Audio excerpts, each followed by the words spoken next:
नमस्कार, good evening, happy Navratra to everyone. आप सभी लोग जो कि आज वेलनेस चौपाल पर आए हैं, मैं उन सभी का तहे दिल से हाथ जोड़कर स्वागत करती हूँ।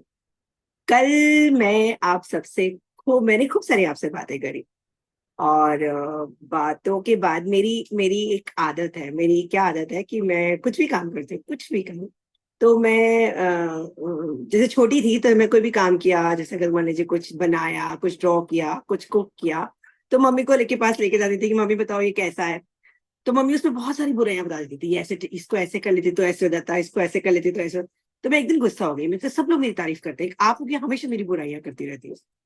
तो मेरी मॉम ने मुझे बोला कि बहुत अच्छी बात उन्होंने मुझे बोली। मुझे बोला कि बेटा, हमेशा याद रखना कि निंदक नियरे राखिए। मतलब जो लोग निंदा करते हैं, निंदा इन द सेंस जो आपकी कमियां निकालते हैं, जो आपको करेक्ट करते हैं, उनको हमेशा अपने साथ में रखिए, अपने पास में रखिए। वो आपको बताएंगे कि आपने क्या पिछली बार के काम में, टास्क में क्या गलत किया, जो इस बार आप उसे और बेटर कर सके। तो आपके बेटरमेंट के लिए आपके निंदक हमेशा आपके नियर, आपके पास में रहने चाहिए। मैं ये पूरी बात इसलिए बता रही हूँ क्योंकि कल जब वीडियो बना, और मेरी जैसे आदत है कि मेरे कुछ लोग बहुत खास है जिनको मैं जानती हूँ कि वो ऐसे ही फ्लॉन्ट नहीं करेंगे कि हाँ शालिनी बहुत अच्छा था, बढ़िया था। वो बोलेंगे अच्छा था, बढ़िया था, जो कि तारीफ सुनना तो सबको पसंद है, बट उसमें वो अपना एक अच्छा सा, एक अपना एक टच देंगे, अपना एक मेच्योरिटी से बताएंगे कि ये ठीक करना है। तो कल मेरे पास एक फोन आया, और मतलब मेरे जिनसे मैं बात करती हूँ, मेरे ब्रदर, उसने मुझे बोला कि भाई ये क्या कहते हैं, हेल्थ स्कोर क्या है, ये दीपा कौन है। तुमने जो बात स्टार्ट की, हमको तो थोड़ी देर में, हम थोड़ी देर तक ये प्रोसेस ही करते रहे कि हेल्थ स्कोर क्या है, जिसके बारे में तुमने सबसे पहले बात करी। तो मुझे समझ में आया कि अच्छा, इसने तो अभी तक वेलनेस चौपाल में अपने आप को एनरोल ही नहीं किया है, रजिस्टर ही नहीं किया है। तो ऐसे बहुत सारे लोग हैं जिनके पास मेरे वीडियोस गए हैं, पर उन्होंने अपने आप को वेलनेस चौपाल में रजिस्टर ही नहीं किया। तो जब तक आप रजिस्टर नहीं करेंगे तो कैसे पता लगेगा कि हमने पहले कौन सी बात करी, हमारे पास कितने अच्छे अच्छे मेंटर्स हैं, हमारे पास कितने अच्छे अच्छे योगा इंस्ट्रक्टर्स हैं। तो सबसे पहले आपको आज एक काम करना है कि आपको सबसे पहले वेलनेस चौपाल की साइट पे जाके, जो कि आज इस यूट्यूब वीडियो के साथ हम पूरा डिटेल आपके साथ शेयर करेंगे। जो भी लोग ये वीडियो देख रहे हैं, कि प्लीज आप जाइए, वेलनेस चौपाल की लिंक पर क्लिक कीजिए, रजिस्टर कीजिए, और फिर उसके पूरा भरपूर फायदा उठाइए कि वेलनेस स्कोर का, योगा का। और जिनको लगता है कि हम अभी तो बिल्कुल इनिशियल लेवल पे, हमसे तो योगा होगा नहीं, तो बिल्कुल अब देखिए कि कितने अच्छे से हमारे इंस्ट्रक्टर्स जो हैं, वो एक एक योगा आसन को आपको, आपके लिए इजी करके आपको बता रहे हैं। और फिर जो हम बोल रहे हैं वो आपकी समझ में आएगा। तो आई एम श्योर कि अब आप ये काम तो जरूर करेंगे। और मेरी लर्निंग भी हुई कि मुझे हमेशा आपको ये बताना है कि आपको रजिस्टर करना है वेलनेस चौपाल पे। जी। तो अब बात आती है हमारे नेक्स्ट टॉपिक की। मैंने आपको कल कहा था कि मैं किस टॉपिक पे बात करूंगी, कुछ याद है आपको? कोई एक जना मुझे बताए कि मैंने क्या बात की थी, कि आज मैं किस टॉपिक पे बात करने वाली हूँ। चलिए मैं बता देती हूँ। मैंने कहा था कि मैं रीबर्थ पे बात करूंगी। एम आई राइट? क्या मैं रीबर्थ पे बात करूं? मैंने आपसे कहा था कि मैं रिटायरमेंट पे बात करूंगी। और रिटायरमेंट को मुझे वर्ड ही, मुझे ना वो कन्विंसिंग ही नहीं लगता। तो मुझे कोई चीज, जैसे हम होते ना कि जैसे हम, मैं कुछ, हम सब, हम कुछ पहनते हैं, हमको अपीलिंग नहीं लगता तो हम चेंज कर लेते हैं। हम कुछ बोलते हैं, हमको लगता है नहीं यार कन्विंसिंग नहीं है, तो हमको लगता है यार। तो मुझे रिटायरमेंट वर्ड पसंद ही नहीं है, मतलब मुझे मेरी लाइफ में पसंद ही नहीं है। मैं तो मेरे लिए तरफ से कहते हैं ना, काट दिया उस वर्ड को। तो मैंने उसको नया वर्ड दिया, रीबर्थ। बट अपनी बात शुरू करने से पहले मैं मेरी टीम से रिक्वेस्ट करूंगी कि आपको एक छोटा सा 6 मिनट्स का वीडियो है जो आप सब देखें। उसके बाद फिर हम बात करते हैं हमारे इस टॉपिक के बारे में। तो team members please, can you share the video? नहीं, अब तेरे पापा क्या करेंगे रिटायर होकर? क्यों? बॉम्बे चलोगे आप दोनों मेरे साथ, और क्या? नहीं जाएंगे। क्यों नहीं जाएंगे? करीब 40 साल पहले तेरे पापा भाग के बंबई गए थे फिल्मों में हीरो बनने के लिए। पापा, ये मिस्टर सिनेमा हॉल मैनेजर हमारे ये हीरो बनना चाहते थे। एक दिन इनका फोन आया, फिल्म में कोई रोल मिला था। बैंगलोर के पास शूटिंग थी। तेरे दादाजी को ये सब पसंद नहीं था ना, कान पकड़कर ले आए और तेरे पापा यहीं सेटल हो गए। ठान लिया था कि हीरो नहीं बने तो कभी बम्बई नहीं जाएंगे। सिनेमा हॉल में नौकरी कर ली, फिल्मों से जुड़े भी रहे और अलग भी। Okay Google, which Hindi movie was shot near Bangalore 40 years ago? Sholay? Okay Google, where was Sholay shot? Ramanagara. नमस्ते पापा। स्वेटर तो पहनो जी। मैंने कहा ना, तेरे पापा तेरे साथ बम्बई नहीं आएंगे। हैं? बम्बई? मम्मी बम्बई नहीं जा रहे, मैं और पापा छुट्टी पे जा रहे हैं। छुट्टी? हाँ। तुम बाप बेटा जानो भाई, तुम्हारे बीच की बात है।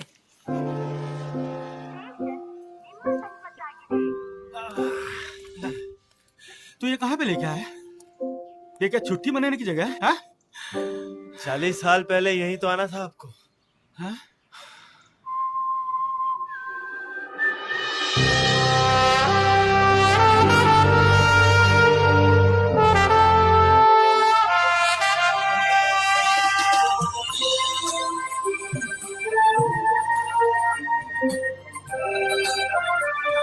शोले की शूटिंग यही हुई थी पापा, और यहीं कहीं शायद वो फेमस डायलॉग हुआ होगा ना, कितने आदमी थे। हाँ पापा, एक बार आप भी बोलो ना, वही स्टाइल में बोलो ना पापा। पापा पूरी जिंदगी दबाए रखोगे?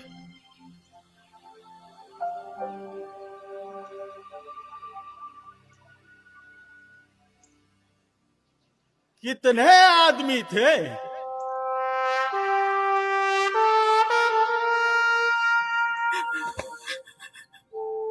एक बार और। कितने आदमी थे? कितने आदमी थे? Famous Gabbar scene. कितने आदमी थे? चलो बेटा, अब चले।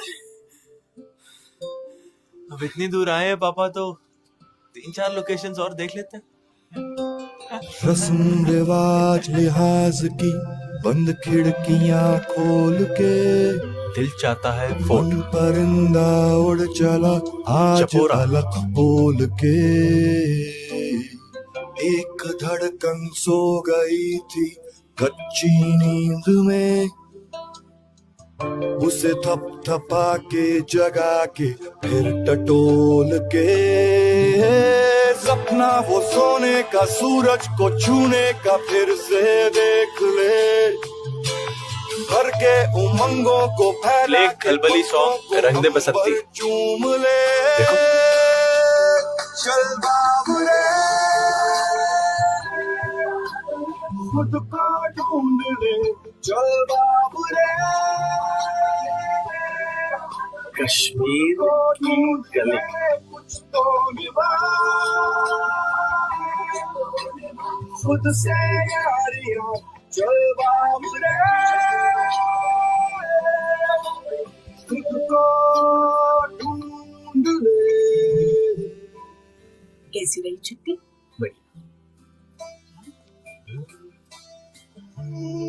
पापा कल फिल्म देखें? ठीक।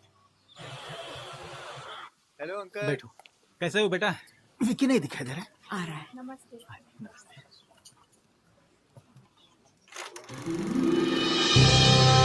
कितने आदमी?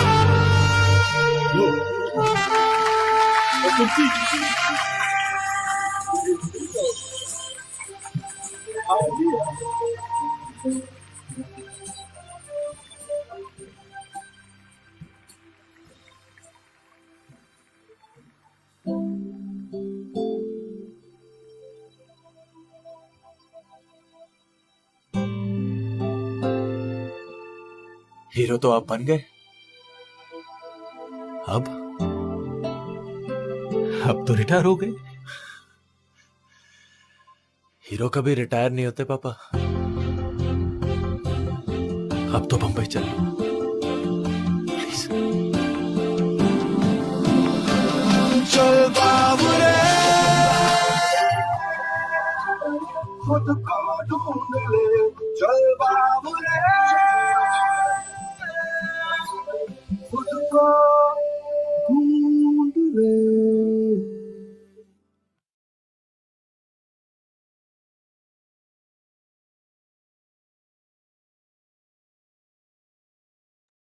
You're on mute. कैसा लगा आपको ये वीडियो? मुझे तो ये वीडियो इतना पसंद है कि मैंने 2, 3, 4, 5 बार इस वीडियो को देख लिया। तो अभी तो मैं आगे बोलूंगी नहीं, मुझे वैसे सब मना करते हैं कि तुम चैट करने के लिए मत बोलो, पर मुझे आपसे जानना है कि आपको ये वीडियो कैसा लगा। आपकी स्क्रीन पे चैट होगा, आप नहीं टाइप कर सकते, थम्स अप लिखिए, हाथ दीजिए, कुछ भी, मतलब मुझे लगे तो सही कि मैं जो बताना चाह रही हूँ आपको, मतलब आपको उस वीडियो में क्या अच्छा लगा। ज्यादा टाइप नहीं करना, अच्छा लगा तो एक थम्स अप तो मुझे बनता है। हालांकि ये वीडियो मैंने नहीं बनाया, पर ये वीडियो मैंने आप लोगों के लिए चुना जरूर है। तो कैसा लगा आपको ये वीडियो? वेटिंग, दीपा, दीपा को अच्छा लगा, Deepa like it, thank you so much Deepa. और मैं तो संतोष जी और विष्णु जी, इतने सारे लोग, ध्रुविका, थैंक यू ध्रुविका। मुझे इतने सारे लोग, 13 लोगों को मैंने देखा कि वो अभी इस समय इस चैट बॉक्स में आ सकते हैं, तो कुछ ना कुछ तो लिख ही सकते हैं। चलिए खैर कोई बात नहीं। Dhruvika great, thank you so much Dhruvika, thank you, it's great. Shailendra Kumar Jain ji, thank you so much, it's good. क्या क्या वर्ड आपको इस पूरे वीडियो में, मतलब कौन सा एक वर्ड था जो आपको, सोनिका, हाँ थैंक यू सोनिका, क्या वर्ड आपको सबसे ज्यादा क्लिक किया? थोड़ा सा तो सोचिए कि क्या क्या चीज थी जो उसमें सबसे ज्यादा आपको क्लिक की। ये भी जानना जरूरी है कि हम जो चीज देखते हैं उसको हम किस परसेप्शन से देख रहे हैं, हमने उसमें से क्या लिया। क्या वर्ड था, क्या चीज थी जो आपको सबसे ज्यादा टच करी? फिर मैं आपको बताऊंगी कि मुझे क्या बहुत अच्छा लगा। कुछ तो बताइए। चलिए मैं बताती हूँ। मुझको word, father son bond, okay, yes, very nice. और कुछ तो इंटरेस्टिंग आंसर्स आने चाहिए, क्योंकि ये भी एक बहुत बड़ी बात है कि हम कोई चीज जो देखते हैं, 10 लोग उसको उसको 10 तरह से उनमें से चीज पिक करते हैं। नाइस वीडियो, नाइस वीडियो तो है नरेंद्र जी, पर ये तो बताइए कि उसमें से आपको अच्छा क्या लगा। थैंक यू, आपने एटलीस्ट लिखा, आई एम वेरी हैप्पी। आपने कोशिश करी, आपने मुझे रिस्पॉन्ड दिया। तो मुझे उस वीडियो में सबसे, people never retire, yes Vishnu Shankar uncle, very good, people never retire, ये तो बहुत ही बिल्कुल आपने दिल की बात कर दी। तो उसमें लिखा है, उसने जो लास्ट में बोलता है ना कि हीरो कभी रिटायर नहीं होते। यस, हीरो कभी रिटायर नहीं होते। और हीरो कौन होते हैं? जो हम हीरो कैसे होते हैं, मतलब हम अपने आप में हीरो हैं, हम अपने हीरो हैं, अपने आप को हमें प्रूव करना है, अपने स्टैंडर्ड सेट करने हैं। जो एज है और जो टाइम है वो तो अपनी रफ्तार से चलेगा, बढ़ेगा। हम सबकी एज बढ़ेगी, मैं भी बड़ी हो रही हूँ, आप भी बड़े हो रहे हैं, सबकी एज बढ़ेगी, सबका टाइम निकलेगा। और सब, कुछ लोग रिटायरमेंट में आ चुके हैं, कुछ लोग रिटायरमेंट में आने वाले हैं। तो मायूस क्यों होना है? तो मैं जब रिटायरमेंट के बारे में जान रही थी तो मैंने देखा, समझा, और लोगों से बात करती हूँ। और इवन हम भी, हम भी अपने 50s में हैं। तो जब हम बात करते हैं तो हम कहते हैं कि भाई रिटायरमेंट के क्या प्लान्स हैं, आपने अपने लिए क्या सेविंग कर रखी है, कितनी SIPs कर रखी है, जब रिटायर होंगे तो कैसा आपको। तो हम फाइनेंशियल अरेंजमेंट्स तो सारे कर लेते हैं, सब सोच लेते हैं कि भाई रिटायरमेंट के बाद हमको पैसा ये मिल, पर हम अपने इमोशनल अरेंजमेंट्स नहीं करते, जो कि मुझे लगता है कि बहुत जरूरी है। फाइनेंशियल भी जरूरी है और इमोशनल अरेंजमेंट्स भी जरूरी है। क्योंकि आप देखो कि आपकी लाइफ कितना इंपॉर्टेंट है, आपको रिटायरमेंट के बाद अपने इमोशनल अरेंजमेंट्स करने का उसके लिए तैयारी करने का, उसके लिए प्रिपरेशन करने का। क्योंकि देखिए, पहले क्या होता है कि पहले के 12 साल हम बच्चे होते हैं, हम अपने पेरेंट्स पे डिपेंड करते हैं, हमको हर चीज उनसे पूछ के करनी है, हमारे पास अपनी कोई अथॉरिटी नहीं है। उसके बाद नेक्स्ट के जो 12 साल होते हैं, जो हम स्कूल कॉलेज में जाते हैं, हमारी लाइफ में चेंजेस हो, तब भी हमारे पास कोई ऐसा अथॉरिटी नहीं होती, हम डिपेंडेंट ही होते हैं हमारे पेरेंट्स पे, चीजों को समझ रहे होते हैं। जब तक हम समझते हैं, पढ़ाई लिखाई करके कॉलेज से बाहर निकलते हैं, जॉब में जाते हैं, तो हमारे पास बहुत सारी रिस्पॉन्सिबिलिटीज आती है। अब उस समय हमारे पास पैसा होता है, अथॉरिटी भी होती है, डिसीजन मेकिंग भी होती है, पर हमारी प्रायोरिटीज चेंज हो गई होती है। अब हमारी प्रायोरिटीज हमारी फैमिली हो गई होती है, क्योंकि हम अर्निंग मेंबर होते हैं, हम पे सब लोग डिपेंड करते हैं, हमारे पेरेंट्स डिपेंड कर रहे होते हैं, हमारे बच्चे डिपेंड कर रहे होते हैं, और हम अपनी पूरी लाइफ मतलब आई मीन टू से 24 साल के बाद, 25 साल के बाद, जो बाकी के 25 साल हैं, हम अपनी रिस्पॉन्सिबिलिटीज को पूरा करने में निकाल जाते हैं। तो 50 साल के हम हो गए, खत्म। अब 50 साल के बाद कैलकुलेट करें तो हम कितना जिएंगे? 60, 70, 80, 30 साल और। हमारी बहुत अच्छी हेल्थ है तो 40 साल और। तो मीन्स अभी 40 साल बचे हैं। 40 साल, मैं कहती हूँ 30 साल बचे हैं। अभी 30 साल आप ये सोच के निकालें कि अब हम क्या करेंगे। तो लाइफ मतलब, बल्कि यही तो टाइम है, this is the rebirth time. आपके पास इस समय आपके पर कोई रिस्पॉन्सिबिलिटी नहीं है। आपके पास आपके फाइनेंशियल अरेंजमेंट्स 100% होंगे, आपके पास अपनी मनी होगी, डिसीजन मेकिंग है आपके पास अथॉरिटी है, आपके पास वो मेच्योरिटी है कि अब आप वो कर सकते हैं। एंड इमेजिन 30 इयर्स, 40 इयर्स, अभी तो बची है जिंदगी भाई, अभी तो बहुत कुछ करना है। तो कैसे हम ये सोच सकते हैं कि यार क्या करेंगे। मैं आपको बताऊं, जब मैं पढ़ रही थी, समझ रही थी, जान रही थी, तो मैंने गूगल पे टाइप किया कि 60+ लोगों के achievements. Oh my God, Google तो भरा पड़ा है, भरा पड़ा है। अगर आप देखें, जोहन बी गुड इनफ एक पर्सन है जो कि उन्होंने केमिस्ट्री में 97 की एज में पीएचडी करी। डॉक्टर मैनफील्ड स्कैनर ने, उनको फिजिक्स पढ़नी थी और उनके फादर ब्रदर ने उनको जबरदस्ती एमबीबीएस करा दिया। तो 89 की एज में उन्होंने पीएचडी करी फिजिक्स के अंदर। और सॉरी, जो मिस्टर जॉन है, उन्होंने 97 की एज में नोबेल प्राइज लिया केमिस्ट्री में। Can you believe? Colonel Sander, उन्होंने 62 की एज में केएफसी स्टार्ट किया। 62 की एज में केएफसी स्टार्ट किया। और एक जो मुझे इतने इंस्पायरिंग लगे है, वो है मिस्टर फौजा सिंह, जो कि ब्रिटिश सिख हैं, और 100 की एज में वो मैराथन दौड़ते हैं। तो मेरी मम्मी, जब मैं मम्मी को मैं बोलती थी ना, मम्मी को देखो कितना अच्छा करा, तो मम्मी कहती थी उसके सिर पे सींग है, तुम्हारे सिर पे नहीं है, तुम भी तो उन्हीं के जैसे हो। तो उनमें ऐसा क्या है जो तुम में नहीं है? तुम क्यों नहीं ऐसा कर सकते? ठीक है, मे बी मैं 100 की एज में मैराथन ना दौड़ पाऊं, तो मैं 60-70 की एज में ट्राई तो कर सकती हूँ, नहीं होगा ना, नहीं दौड़ पाऊंगी, कोई बात नहीं, ट्राई तो करूं। उनमें ऐसा क्या है जो हम में नहीं है? तो मुझे लगता है उनके पास वो 4 A हैं। 4 A, वो 4 A क्या है? पहला, एटीट्यूड। उनका एटीट्यूड है कि उनको कुछ करना है। एक होता है ना कि अंदर से आता है वो अप्रोच। फिर उनकी अप्रोच है कि भाई उसमें प्रॉब्लम्स आएंगी, कुछ भी होगा, पर मेरी अप्रोच बहुत पॉजिटिव रहेगी। 3rd A से है एस्पायर, मतलब अपने आप को हमेशा मोटिवेट करते रहना। Attitude, approach, Aspire. अब ये तीनों चीजें आपके पास है, तो फिर आपको क्या करना है? फिर आपको एक्ट करना है कि यस, अब मुझे इस फील्ड में आगे बढ़ना है। हम अपने एटीट्यूड पे सबसे पहले हमें वर्क करने की जरूरत है। और जब इंसान का रिटायरमेंट होता है, लाइक जब मैं भी कभी सोचती हूँ कि मतलब जब मैं रिटायर होंगी, लाइक मैं डांस सिखाती हूँ, तो मैं हमेशा ही सोचती हूँ कि भाई मैं डांस कब तक सिखाऊंगी, कब तक मेरे हाथ पैर काम करेंगे, कभी तो मैं थकूंगी। तो फिर मैं देखती हूँ कि वैजयंती माला 90 की एज में उन्होंने राम मंदिर के उसमें इनॉग्रेशन में उन्होंने डांस किया। तो मैं ऐसे कैसे सोच सकती हूँ? मैं तो अभी 50 की भी नहीं हुई। तो मैं ऐसे कैसे सोच सकती हूँ कि मैं कब नहीं, मैं तो करूंगी, मतलब तो मुझे तो लगता है कि नहीं, मुझे तो करना है।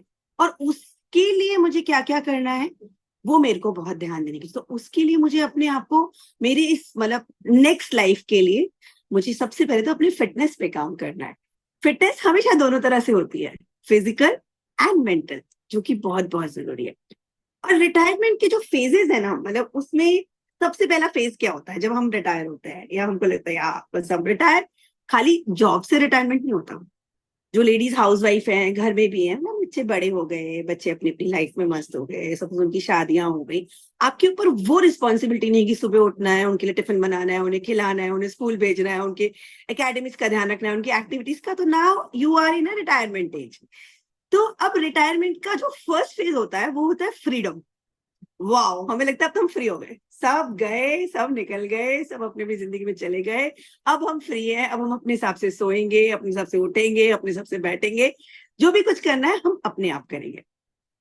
अब जो ये फेज होता है फ्रीडम वाला, ये 1 या 2 साल का होता है, जिसमें हम बहुत फ्रीडम फील करते हैं।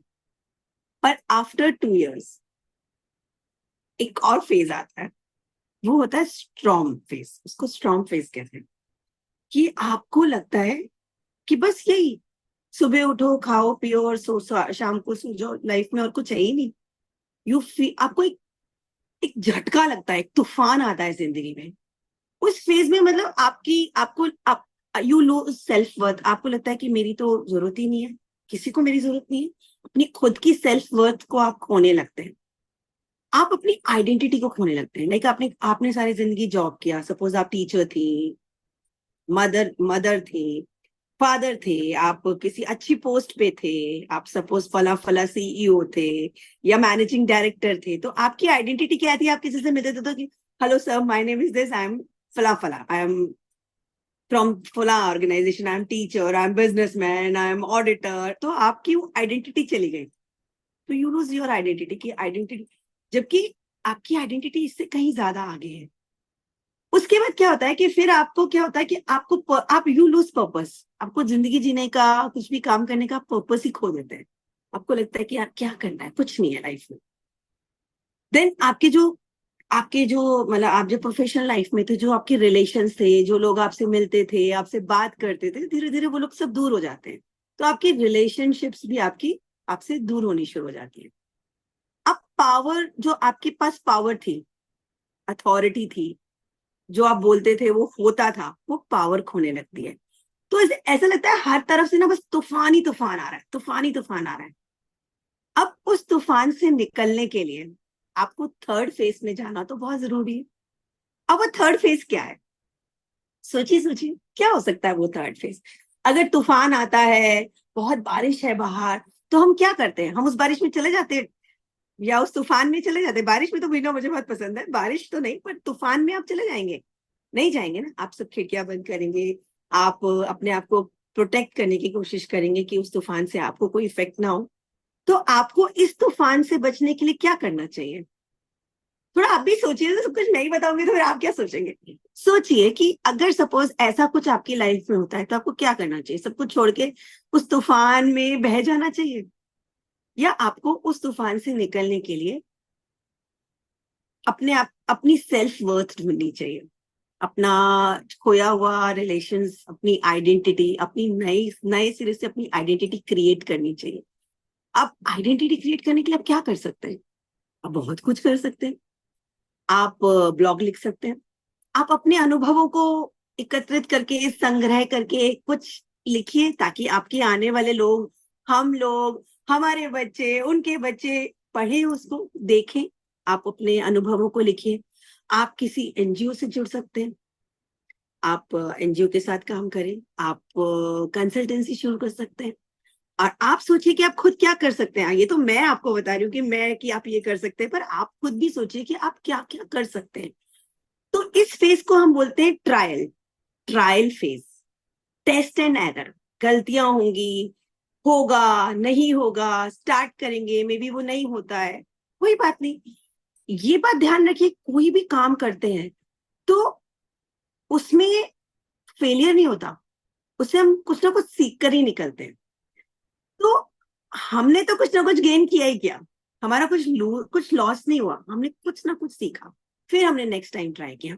तो इस ट्रायल और एरर, इस ट्रायल फेज को आपको बहुत ही पेशेंसली, और आपके पास टाइम है ना, क्या हो गया, ट्राई कीजिए, फिर ट्राई कीजिए, फिर ट्राई कीजिए, और देखिए कि कौन सी चीज आपको, जब आप उस सब के अंदर, जब आप अपने ब्रेन को, अपने रिटायरमेंट को हटा के रीवायर करेंगे, रीराइट करेंगे, रिक्रिएट करेंगे, और उसमें आप सर्विसेज को ऐड कर दीजिए, सपोज करिए कि कुछ देने की भावना को ऐड कर दीजिए, तो फिर आप देखिए कि आप पहुंच जाएंगे जूसी फेज में। उस फेज को बोलते हैं जूसी, मतलब now you are enjoying that phase, you are giving something to.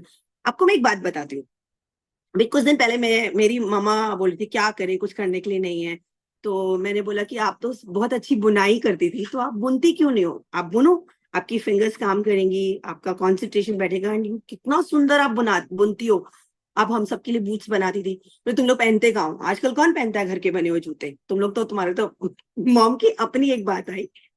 तो मैंने सोचा कि बात तो वो ठीक कह रही है कि आजकल हम पहनते कहाँ हैं, आजकल तो हम दूसरी चीजों में, ब्रांड्स में और इन में जाते हैं। देन उसके जस्ट कुछ दिनों बाद हम कुछ फ्रेंड्स मिले, तो हम लोगों ने हमारे ग्रुप में एक, मुझसे लाइक 10 साल बड़ी होंगी मीनाक्षी जी, वो, उनको भी बुलाया कि आज एक सिर्फ बैठ के बातें करते हैं। तो वो सिलाई और ऊन लेकर आई, और वो कुछ बुन रही थी, तो उनको देखकर मैंने बोला, मैंने कहा वाओ मीनाक्षी जी, आजकल आजकल तो ऐसे लोग ही नहीं मिलते जो बुनते बुनते बात करें। तो आप बुन रही हो, तो मुझे तो मेरी मॉम की याद आ गई कि आप बुन रही हो, किसके लिए बुन रही हो आप, उनके जो ग्रैंड चिल्ड्रन है वो अब्रॉड रहते हैं, तो मैं कहा किसके लिए बुन रही हो आप। तो आप सुन के हैरान, हैरान तो नहीं मतलब, पर हाँ मतलब मैं तो बहुत इंस्पायर हुई। तो उन्होंने कहा शालिनी, मैं हर साल 10 बूट्स, जितने मेरे से बन पड़ते हैं, पर मैं 10 बूट्स का टारगेट लेके चलती हूँ, वो मैं उन्हीं बूट्स बना के एनजीओ में देती हूँ, जो अनाथ बच्चे, छोटे छोटे बच्चों को पैर छूट जाते हैं, उनके पेरेंट्स छूट जाते हैं, किसी भी रीजन से वो अनाथ आश्रम में आ जाते हैं, और दिल्ली और उधर उस साइड में इतनी ठंड होती है, तो मैं उनके लिए वो बूट्स बना के भेजती हूँ। सोचा आपने, मतलब मैं उनकी बात सुन के हैरान रह गई कि हाँ, ये भी तो एक काम है, कि मैंने बुट्स बनाए, और वो एक छोटा बच्चा जो इस दुनिया में आया, उसने वो मेरे हाथ के बने हुए बूट्स पहने, तो मुझे कितना अच्छा लगा। तो मैंने मेरी मॉम को हाथों हाथ कॉल करके बोला कि हम नहीं पहनते, वो नहीं पहनता, वो नहीं पहनता, पर और भी कोई है जो आपके हाथ के बने हुए बूट्स का वेट कर रहा है, और आपको मेरे ख्याल से बनाना चाहिए। तो हमें पता ही नहीं है कि मतलब हम क्या क्या चीजें कर सकते हैं। तो जितना हम लोगों से मिलेंगे, बात करेंगे, लाइक माइंडेड लोगों के साथ रहेंगे, तो फिर हमें क्या है, नए नए आइडियाज मिलेंगे, नए नए रास्ते खुलेंगे, तो जिंदगी का मजा आने लगेगा। किसी ने बहुत सुंदर कहा है कि it is never too late to be what you might have been. जो आप बनना चाहते हैं, जो आपको लगता है, कभी भी देरी नहीं हुई है। रिटायरमेंट वर्ड तो हटा ही दीजिए, लाइक ए से लेके बी, सॉरी ए से डी की जर्नी में अल्फाबेट, फिर गड़बड़ गड़बड़, क्योंकि मैं इतनी खुश हूँ, इतनी एक्साइटेड हूँ, मुझे लगता है कि बस जिंदगी में मतलब रीबर्थ ही होना चाहिए, रिटायरमेंट होना ही नहीं चाहिए। तो कोई मुझे बताएगा कि अल्फाबेट बी और डी के बीच में कौन सा अल्फाबेट आता है, बी और डी के बीच में कौन सा अल्फाबेट आता है। अरे ये तो बहुत इजी आंसर है, ये तो आप टाइप भी कर सकते हैं। बी और डी के बीच में कौन सा अल्फाबेट आता है। नॉट डन, किसी ने भी जवाब नहीं दिया, कोई तो जवाब दीजिए। B for birth and D for death. Birth और डेथ के बीच में वर्ड आता है सी। बी और डी के बीच में आता है C word, and C means choice.